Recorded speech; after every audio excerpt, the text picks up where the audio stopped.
Hey YouTube, and welcome to my Ultimate Engineer Gadget build. I will be explaining everything about my gadgets, my weapon choices, and my traits, runes, everything you'll need to know about the build to start playing. So, I will start with the traits. So 0, 30, 20, 10, 10.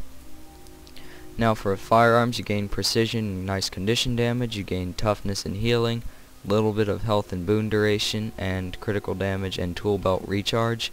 So I just wanted a nice across the board build that had some decent criticals at the same time. I wanted to have this one here, which is critical hits have a chance to cause bleeding. So with nice critical hits comes the conditions, which is why they also gave you condition damage as a nice perk to putting traits into this tier. I wanted this one to reduce recharge on rifle skills. Because I don't use the kits, I'm not swapping weapons all the time, so I really needed this trait to keep the recharge rate down on my rifle skills. So over here we have target the weak. Critical hit chance is increased against foes that are below the health threshold. So if they're below 50% health, you gain 10% crit chance, which is really nice because with all the control this build does, it's really easy to get their health to about 50%, which helps you kill them even faster the more their health goes down. The rifle mod improves damage for the rifle and harpoon gun by 10%, so just for more damage. Damage is increased against bleeding foes. Bleeding is the easiest condition to put on anybody, especially with the rifle. So it's just, yeah, it's more damage and increased damage for each conditions on your foe. I can do immobilize, bleeding, burning, cripple, vulnerability, and blindness with this build. So I have nice increased damage, and every build runs some kind of conditions. So especially when you're with other people, your damage really skyrockets. Over here you gain health regen while you're struck below the threshold. So basically when you go lower than 25% health, you gain regen, always a plus. You become invisible when immobilized. So those nasty thieves, when they hit you and they immobilize you, now you become stealthed and they have no idea where you went. And 5 seconds is a long time, especially in an SPVP match. And it triggers every 25 seconds whenever you're immobilized, so the cooldown is really nice.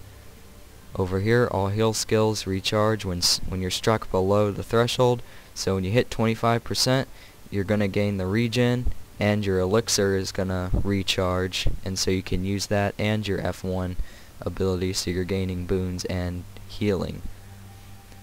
So here we have elite supplies. You definitely want this one because it increases the amount of supplies you get in your crate, and it's just really nice to have extra healing with the thing because it's like your alternate heal, because it's going to deploy a heal turret and a bunch of med packs that you can pick up.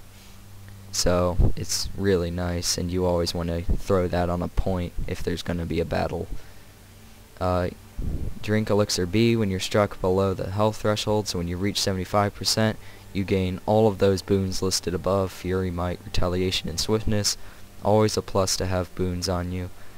And here reduces recharge on all Elixir skills, which I only use one, but I wanted to have it because the recharge on my heal skill is only 20 seconds, which is really low, and it's really helpful. Using a tool belt skill partially restores endurance. That's just to help with your dodging when you fire off all of those skills. And reduce recharge on gadgets. It's obviously a must-have for a gadget build. For runes, I use the pack to gain power and precision. It increases swiftness duration, even though I don't really have anything that grants myself swiftness besides, my heal skill if I were to use it. But that's just kind of a off trait that really doesn't help me. I have nice power and huge precision plus, and if I'm struck every 10 seconds I have a 5% chance to grant Fury, Might, and Swiftness, So if that ability activates, then the swiftness is 20% longer plus the 10% I have from my traits. I use rifle and I put bloodlust on it for added damage. And it's just also to have really nice damage skills and the control with the knockback and the immobilize, and then you can have movement and a shotgun like power here, and it's really nice damage all around to use the rifle. And berserker amulet for the power and the crit chance and the health and the critical damage. And that's it for the runes. When your bloodlust is at maximum, you'll have about 3,600, not including any might that you may or may not have on you. So it's really nice. You can gain might from your traits here, and the might duration is going to be increased, so you might have multiple stacks of might on at the same time. And there was the trait that activates Elixir B, which also gives you the might, but that recharge is a long time. 72 seconds is a long time. So down here you want to use Elixir H. That's what the Elixir trait was for. It also applies boons, which any of those can help in combat. Here use the personal battering ram. That's for Skyhammer especially, does decent damage, and your F2 ability becomes a cripple, which is a ranged attack, which is always nice. If they're getting away, you cripple them and then you can catch up easier. And when you combine that with your overcharge shot, you got all kinds of knockback. And you also have knockdown with slick shoes.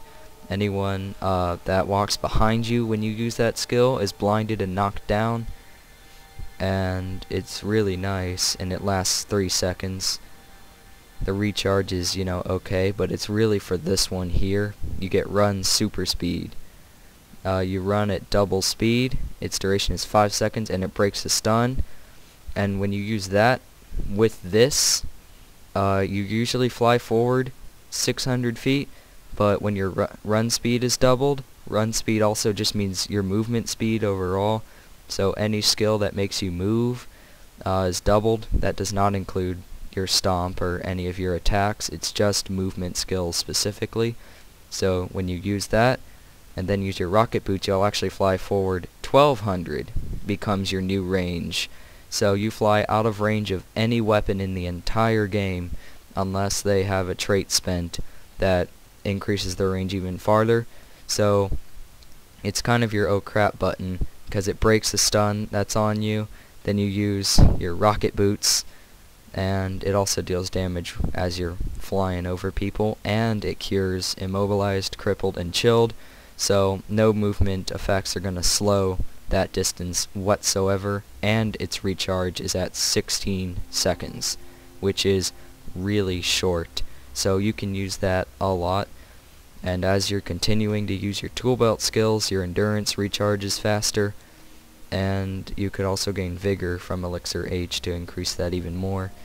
So it's really nice build overall. And then the supply crate is extra damage control from the turrets that it drops, and the bandages that heal you. And you just use your rocket kick for extra conditions and damage, and it is slightly a movement skill.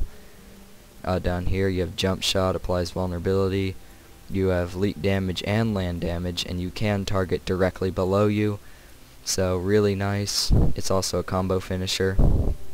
Overcharge shot, mostly for Skyhammer, but it's also great for just controlling them overall as an interrupt. Its recharge is really good, but keep in mind it also knocks you back, so don't use it in a high place when you're standing on a ledge. Bad idea. Over here, you do more damage the closer that you are to them, and you also apply more bleeding the closer you are to them. The range isn't very much, but the recharge is excellent. It's 8 seconds. And so is your net shot, which immobilizes them. Its range is 1000, which is really nice. It's easily avoided though, but if you can get them with it, the 2 seconds adds up, and especially if you want to immobilize them on Skyhammer on the force fields, it can be a really good skill. And your auto attack is also a combo finisher with decent range. So that's basically the build. It's really well in every way. It has great damage, overall with criticals and all. It's got some healing power boost and boon boost. It also has fairly good armor because of the traits I've spent, and it's just a well-rounded build. You do have to watch your back though, because you can be fairly easily overrun if your gadgets are gone and you're waiting for them on recharge. But other than that, this build is well-rounded. So thank you all for watching. If you have a comment about the build, please a question about the build, please comment below. Feel free to subscribe and share the video and like it. Thank you all for watching, and have a great day.